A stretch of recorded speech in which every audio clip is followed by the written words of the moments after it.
নমস্কার বন্ধুরা, শ্রাবণী রান্নাঘরে আপনাদের সবাইকে স্বাগত জানিয়ে আমি প্রতিদিনের মতো আবারও আজকের একটা রান্নার ভিডিও নিয়ে আপনাদের সামনে চলে এসেছি।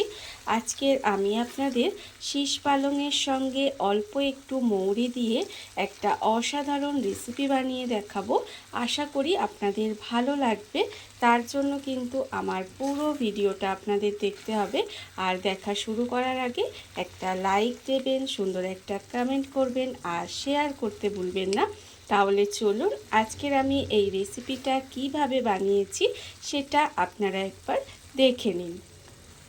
রান্নাটা করার জন্য প্রথমে আমি এখানে দেখুন গ্যাসটা অন করে একটা কড়া বসিয়ে দিয়েছি।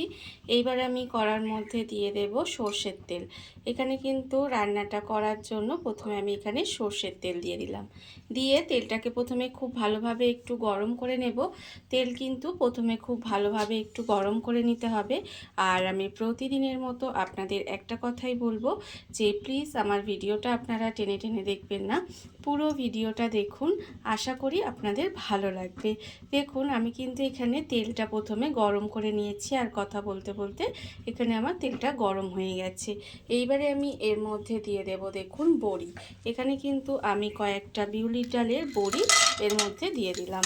বড়িগুলো দিয়ে এবার বড়িগুলো কিন্তু একটু লাল করে ভেজে নেব। বড়িগুলো কিন্তু সুন্দর করে প্রথমে লাল করে ভেজে নিতে হবে। আর এমন করে বড়িগুলো ভাজবেন যাতে বড়িগুলো পুড়ে না যায় অথচ লাল করে ভাজা হয়ে যায়। এইভাবেই কিন্তু আমি প্রথমে বড়িটা একটু লাল করে ভেজে নেব।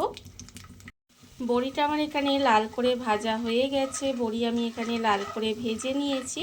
এইবারে আমি বড়িটাকে আলাদা করে তুলে রেখে দেব। বড়িটা কিন্তু তেল থেকে আলাদা করে তুলে রেখে দিতে হবে।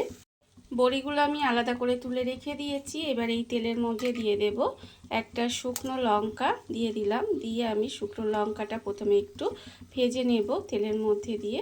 দেখুন যখন একটু ভাজা হয়ে আসবে তখন এর মধ্যে দিয়ে দেব পাঁচ ফোড়ন। এখানে কিন্তু অল্প সামান্য একটু পাঁচ ফোড়ন দিয়ে দিলাম। দিয়ে পাঁচ ফোড়ন আর শুকনো লঙ্কাটাকে খুব ভালোভাবে ভেজে নেব। এটা কিন্তু খুব ভালোভাবে একটু ভেজে নিতে হবে। আর যখন দেখবেন সুন্দর একটা গন্ধ বেরোচ্ছে ভাজা হয়ে গিয়ে, তখন কিন্তু আমি এর মধ্যে দিয়ে দেব আলু। এখানে কিন্তু আলুগুলো আমি এইভাবে একটু ডুমো ডুমো করে কেটে রেখেছি, সেই আলুগুলো কিন্তু এর মধ্যে দিয়ে দিচ্ছি। আলুগুলো এর মধ্যে দিয়ে দিব। আমি কিন্তু এখানে একটা একটু বড় সাইজের আলুকে এইভাবে একটু ডুমো ডুমো করে কেটে রেখেছি, সেই আলুটা আমি এখানে দিয়ে দিলাম। আর দেবো আমি এখানে বেগুন। বেগুনগুলো কিন্তু আমি এইভাবে একটু ডুমো করে কেটে রেখেছি, সেই বেগুনগুলো এখানে দিয়ে দিলাম। এইবারে আলু আর বেগুনটা দিয়ে আমি প্রথমে খুব ভালোভাবে একটু ভেজে নেব। এইভাবে কিন্তু সবজিটা প্রথমে একটু ভালো করে ভেজে নিতে হবে। সবজিটা আমি এখানে ভালো করে ভেজে নিয়েছি। সবজিটা কিন্তু এইভাবে একটু সুন্দর করে ভেজে নিতে হবে। এইবারে আমি এর মধ্যে দিয়ে দেবো দেখুন এই যে আমি এখানে শীষ পালংগুলো এখানে ধুয়ে পরিষ্কার করে কেটে রেখে দিয়েছি, সেই শীষ পালংগুলো কিন্তু এর মধ্যে দিয়ে দেব। দেখুন এখানে কিন্তু এইভাবে শীষ পালংগুলো দিয়ে দিতে হবে। আর আমার চ্যানেলে নতুন বন্ধু পুরনো বন্ধু সবাইকেই বলছি আমার তরফ থেকে অনেক অনেক ভালোবাসা। নতুন বন্ধুদের বলবো যদি আমার চ্যানেলটা সাবস্ক্রাইব করেন তাহলে পাশে থাকা বেল বাটনটা অবশ্যই প্রেস করে দেবেন, যাতে আমি যখনই কোনো নিত্য নতুন ভিডিও আপলোড করব সবার প্রথমে আপনাদের কাছে নোটিফিকেশান চলে যাবে এবং আপনারা আপনাদের সময় মতো ভিডিওটা দেখে নিতে পারবেন।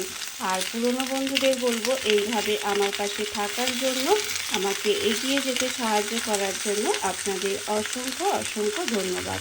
দেখুন এবার এই শাকগুলো আমি এখানে দিয়ে দিয়েছি। দিয়ে আমি এটা একটু ঢাকা দিয়ে একটু সময় রান্না হতে দেব। আর এটা যতক্ষণ ঢাকা দিয়ে রান্না হচ্ছে ততক্ষণ আমি একটা মশলা রেডি করে নেব। তার জন্য নিয়েছি মিক্সির জারটা। মিক্সির জারের মধ্যে দিয়ে দেব দেখুন এখানে আমি দেব একটা আমি পাকা লঙ্কা রেখেছি, সেটা দিয়ে দিচ্ছি। এই লঙ্কাটা কিন্তু ভীষণ ঝাল, সেই জন্য আমি এখানে একটা লঙ্কা ব্যবহার করেছি। তবে আপনারা কতটা ঝাল রান্নাটায় খাবেন ততটা ঝালের পরিমাণে লঙ্কা ব্যবহার করবেন। আর দেব আমি এখানে আদা। এখানে আমি আদাগুলো আমি এইভাবে একটু কুচি করে রেখেছি, সেই আদাটা দিয়ে দিলাম। আর দেব আমি এখানে মৌরি। এখানে যে মিষ্টি মৌরি সেই মৌরি দিয়েছি, মৌরিটা আমি এখানে দিয়ে দিলাম। দিয়ে এবার এটাকে পেস্ট করে নেব। এই মশলাটা কিন্তু পেস্ট করে নিতে হবে।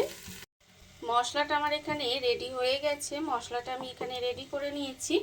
আর অন্যদিকে যে ঢাকা দিয়ে আমি শাকটা একটু রান্না হতে দিয়েছিলাম, দেখুন এটাও কিন্তু অনেকটাই হয়ে গেছে, মানে কমে গেছে আর কি। এইবারে আমি এটাকে একটু নেড়ে ছেড়ে দেবো। এটাকে কিন্তু একটু উল্টিয়ে পাল্টিয়ে সবজির সঙ্গে একটু উল্টিয়ে পাল্টিয়ে নিতে হবে। ভীষণই সহজ একটা রান্না, কিছু ঘরোয়া উপকরণে ঘরোয়া মশলায় রান্নাটা হয়, কিন্তু খেতে ভীষণই সুন্দর লাগে। বিশেষ করে এটা গরম ভাতের সঙ্গে খেতে তো ভীষণ ভালো লাগে। দেখুন আমি একটু সবজির সঙ্গে উল্টিয়ে পাল্টিয়ে নিয়েছি। এইবার এর মধ্যে দিয়ে দেব নুন। এখানে কিন্তু আমি আন্দাজ মতো নুন দিয়ে দিলাম।